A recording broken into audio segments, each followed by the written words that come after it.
Hey there, my name is Ayo from Ayomatics, and I'm going to be your guide to understanding everything under the hood. In today's class, we're going to be looking at diagnosis. We're going to be understanding what diagnosis is all about.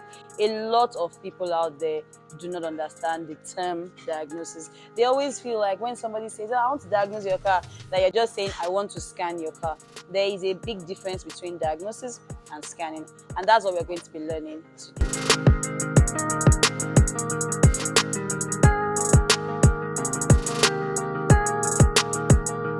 In today's class, we're going to be looking at diagnosis.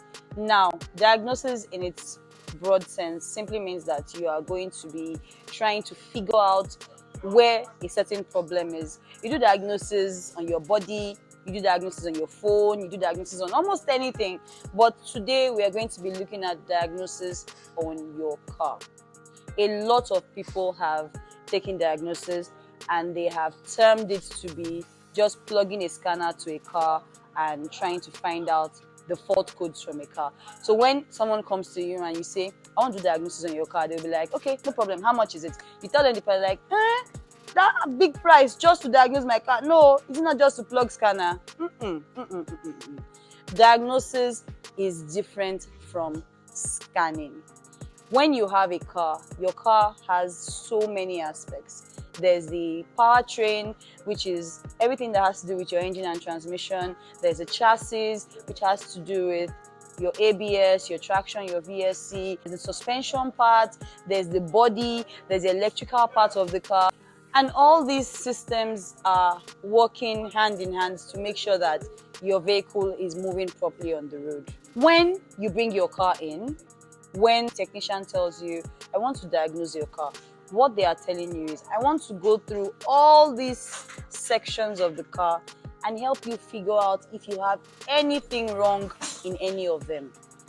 It is not about taking a scan tool and plugging it to a car and running a scan. No, that is just scanning.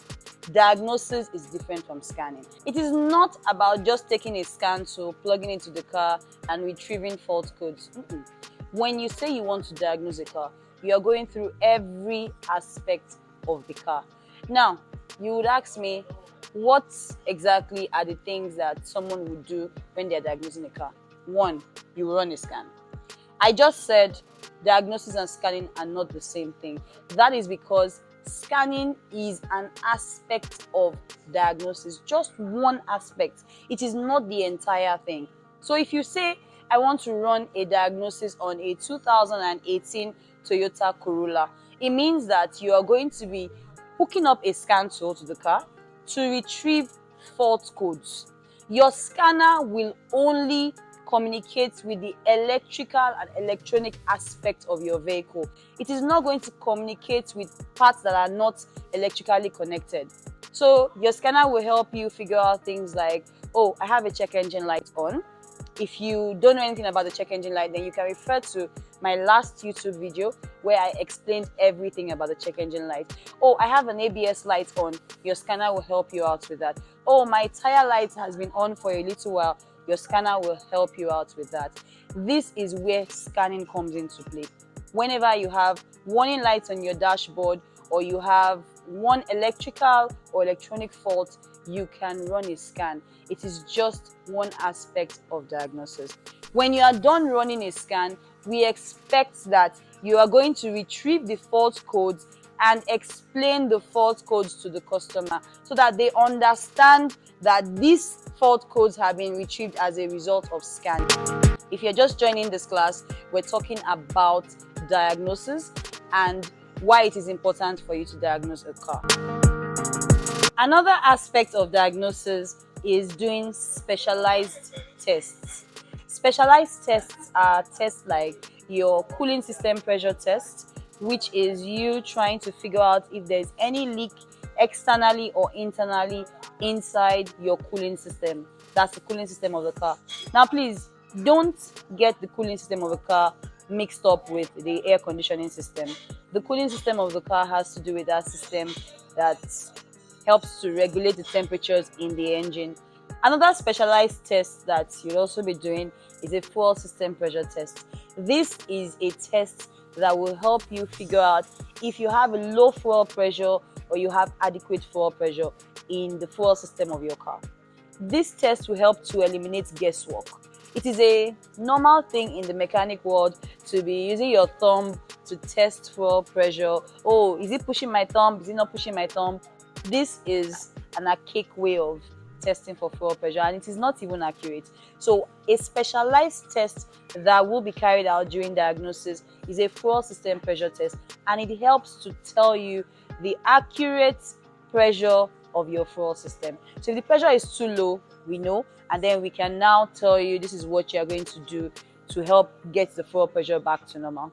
Another specialized test that you'll be carrying out during diagnosis is your battery charging and parasitic drain test. The charging system and parasitic drain test is a test that you carry out to find out if your car's charging system is working properly or if your car's charging system is failing.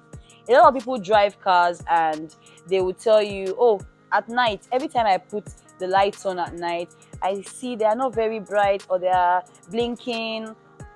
And this is just one of the symptoms of a beginning to die charging system. With diagnosis, you would easily find this out before it eventually happens. And sometimes that eventually happened. So we just tell you this is where the problem is. So a charging system test is another test. Then a parasitic drain test is a test carried out when you want to find out if there is something on the vehicle acting as a parasite and draining your battery. These are specialized tests. Everything I've mentioned so far are tests that you will carry out to know if you have a problem or not on the car, and they all fall under diagnosis. So you can see, I'm not done yet, but you can see that diagnosis goes beyond just scanning. Aside all these tests that I've mentioned, you also have to do tests on the electrical system of the car, meaning that you're going to be checking fuses to know if you have any blown fuse. You're going to be checking your headlights. You're going to be checking the lights inside the car. You're going to be doing all these tests during diagnosis. Then when you are done with all of these tests and scanning the car, we will now be doing a physical examination of the vehicle. So a physical examination will be checking for things like oil leaks. You want to make sure you don't have any major oil leaks around the engine, under the vehicle, the transmission, the shaft. You're going to be checking the suspension to know if you have any broken pieces or any pieces that are beginning to wear out. So you see, all these things I've mentioned takes time. And this is the combination of all of this is what we call diagnosis on a car. If you're out there as a car owner and you have never done anything like this on your car, it means that you are driving a car around without knowing fully what is wrong with your car, and that shouldn't be the case.